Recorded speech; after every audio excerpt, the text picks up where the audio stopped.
Hey y'all, welcome to part 3 of our acquisition transition checklist video series where I'm walking you through some of the basic items that I like to make sure that I cover and I'm on the same page with the rest of my teammates on in terms of things that need to happen pre-close, day of close, and post-close.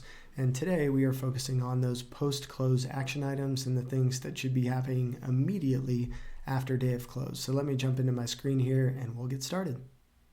So we left off in our last video talking a lot about getting logins and access transferred from the previous owners to the new owners. So once you have all of that information, it's really important, I think, to change any passwords as necessary.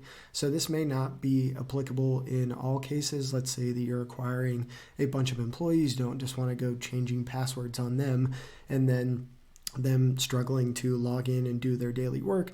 But if it's simply just an asset transfer and you want to remove user access for all previous teammates, this is something that is necessary in an immediate action item post-close to make sure that you can lock down access for all of the assets that you've acquired, both in terms of things like the content management system, but also any sort of analytics tools and any other things that you use to run the business.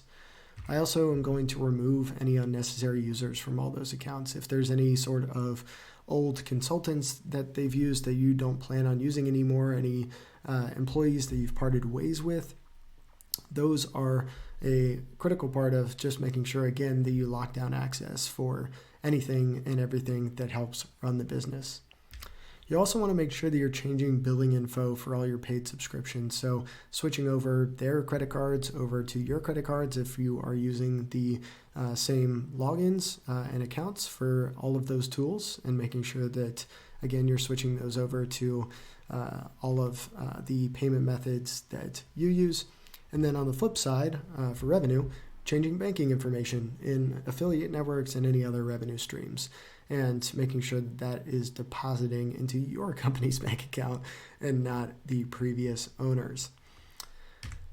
I talked a little bit about team communication in the last video, and you want to continue that post-close, obviously, by getting introductions. If those are warm introductions between the previous owners and yourself, that's even better, with any potential contractors that are sticking around, and obviously any sort of partners that you need introductions to as well. If you don't have previous relationships with those partners, then that's a really important process to make sure that that transition goes really smoothly, that you can continue to work with those partners, and that they have a familiar face to get in contact with as needed.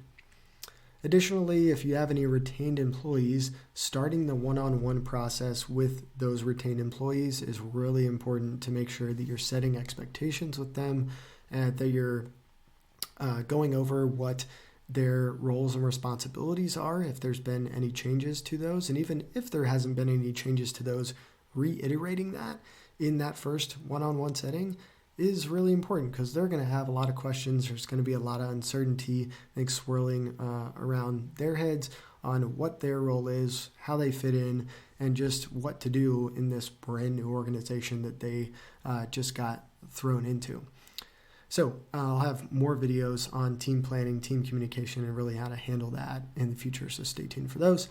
And then obviously the final one here, starting on your inputs plan. So you can add to this checklist, create one of your own with some of those more specific items. I left this one pretty vague just because obviously this is going to be subjective based on your situation.